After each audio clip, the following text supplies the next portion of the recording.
Spirituality is the exploration of the human experience. Practicing spiritual self-care will energize, inspire, and uplift you as you seek a higher purpose in your life. In this video, we will be talking about spiritual self-care and ideas for how to improve and maintain your spiritual health. In previous videos, I gave an overview of what self-care is.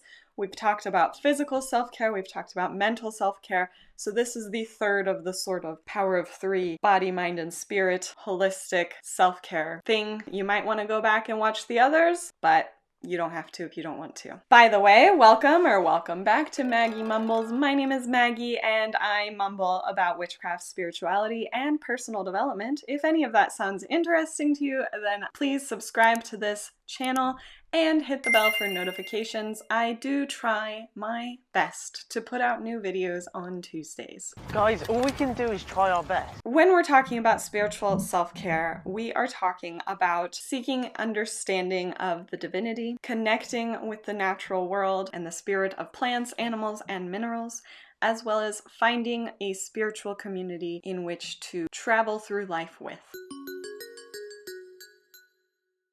And the first category of spiritual self-care is energizing, energy. This is really where we are connecting with some sort of divinity. And the word divinity can be a little bit off-putting to some people, especially those who might be more of an atheist witch or not necessarily believe in some sort of divine power. So I just want to explain what I mean by the word divinity. I use the word divinity to describe the interconnectivity of all life and matter in the universe. So I don't necessarily think of divinity as like an external force, like God with a capital G. God?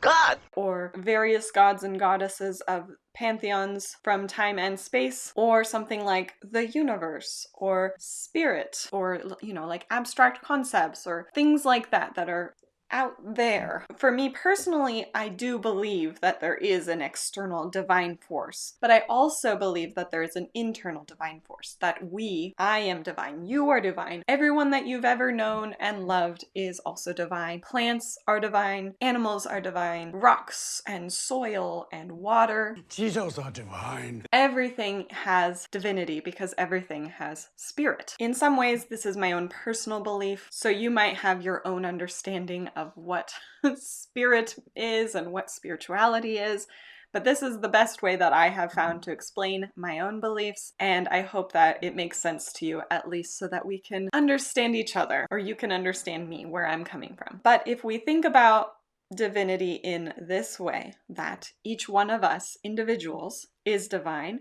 connected to one another in a collective divinity, and there's some sort of other force that connects us that is also divine, then we can conclude that self-care is a divine act. You are taking care of something that is divine. Additionally, you can build a relationship with an external divine force if that's something that you choose to believe in, or that you do believe in, whatever that external divine force is.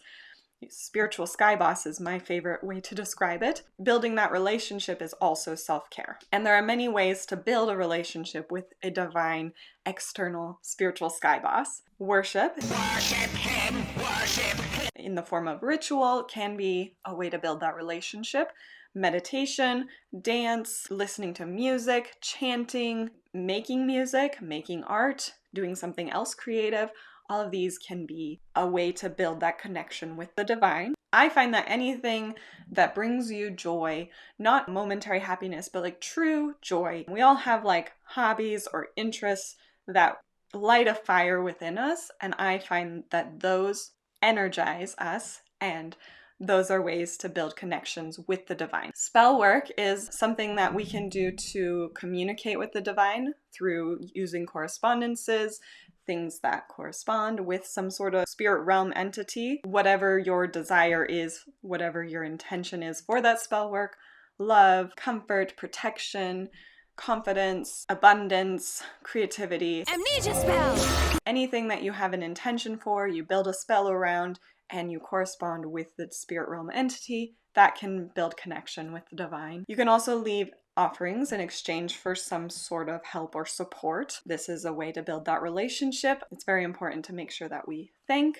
that spirit realm entity for their help, and remember to think about the offering as a token of appreciation rather than like payment. And then another way to build this connection with the divine is through building an altar or a shrine for that spirit realm entity. So an altar is a active workspace, and a shrine is more of like a display. So depending on your purposes, if you want to do a spell, you might build the altar. If you want to just have the thing there so that you're constantly reminded of this divine entity, you might build a shrine. But doing that can help you keep touch with the divine thing that you're working with. Prepare the altar! Another piece of spiritual self-care is through becoming inspired. And one of the ways that I find I am most inspired is when I am out in nature, because nature is majestic. It is overwhelming. There is so much beauty that we can find in any natural area. The natural world is a gift. The wildness, nature is something that all of us can access and find enjoyment in. Whether you have a backyard or a shared outdoor space, there's beauty in that natural world. If you can visit a park in your city or in your town, that is a way to be in nature. In these types of spaces, a backyard or a city park, there might be more of an urban element, so it might not feel like true wilderness because you'll see man-made structures and landscaping and things like that, but it's still the natural world. And in these types of places, you can watch the wind blowing leaves, you can look for insects, you can listen for birds, find shapes in the clouds, all of these different things that you can do in the natural world. In some cities might have like an arboretum or a protected area that's maybe a little bit more wild, a little bit less human intervention, where you might be able to feel more in nature. And then if you can get out a little bit further, or maybe it's very close depending on where you live, there are state parks, there's national parks, there's forest land, BLM land. Obviously I'm talking about the states. I don't know the names for these things in other countries. Generally I think they're kind of the same, national parks or things like that. You can go into these more wild places that are often a lot more what's called primitive in terms of the way that government agencies label these types of things. I personally love to go hiking. I think I drive my husband crazy because I mostly like to just try to identify all the plants. I don't know if you know this about me, but I used to be a competitive plant identification person when I was in college. I did not do very well in either of the years that I competed in the plant ID test, but in my defense, one of the years that I competed, they literally had sticks with no leaves, and we had to identify the trees based on the bud, and that is too much for me. But anyway, I really love to do plant ID. A lot of times the hikes that we go on are more about kind of walk and stop, less than the real like physical exertion of a hike. And I think he prefers the physical exertion of a hike, so we try to balance it. But anyway, what do you like to do outside? Do you like to hike? Or do you like the kind of hikes that I like where you're IDing plants and looking at bugs and things? Anyway, let's get back to the topic. The final category of spiritual self-care is uplift. I think that being part of some sort of spiritual community can be really uplifting for your spiritual health. Many witches that I have talked to are very much alone in the way that they practice their witchcraft, and we tend to follow a personal path, less of a structured path. Solitary witchcraft is definitely a choice. I personally am a solitary witch.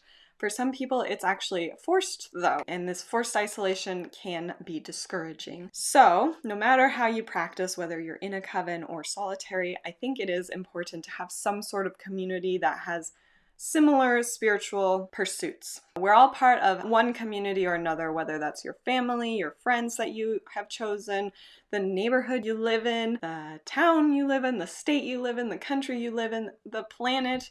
We're all part of the human community. There are the witchcraft communities, spiritual communities. Witches coven. Anyway, I find that having some sort of community of like-minded people is very beneficial to spiritual self-care. Having people to talk about your spiritual experiences with and compare notes and learn from one another. It's why I started sharing my practice on the internet is because I wanted to connect with people when I didn't have anyone locally to me that I could talk to. And it actually did encourage me to find a coven. And then I left that coven because I preferred being solitary, but that's besides the point. A community is a place where you can share your joys and be encouraged and supported. And you can also share challenges that you might be having and have people uplift you. And I also think another key component of community is that it gives you a lens through which to look at yourself. So again, we're talking about self-care, and having a community take care of you gives you a model for how you can best take care of yourself.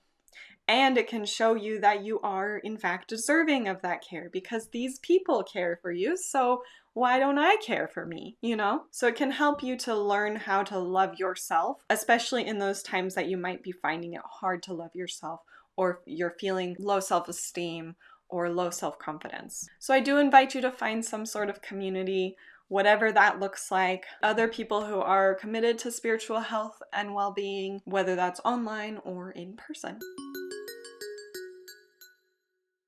So I do hope that you've enjoyed these videos about self-care and this idea of holistic self-care, looking at physical self-care, mental self-care, and spiritual self-care. Again, the goal of these videos is really to give you tools to start to better understand how you can care for yourself, how you can listen to your intuition and your body to learn what you need, when you need it. Take some of these ideas to build a self-care routine that does fill your cup in this joyful way so that you can share that with others. I have another video coming out next week that is about kind of combining all of these things, talking about holistic healthcare. I also want to go into some of the dangers of self-healing and self-care. So I hope that you're subscribed so that you don't miss that video as well, or any video in the future. If you'd enjoyed this video, then please give it a thumbs up. It really does help the channel to grow. It puts the video out in front of other people like you who might also like this video. So I really do appreciate it when you like the video. Thank you so much for watching. Feel free to check out this video as well, whatever's over there, and I will see you next time.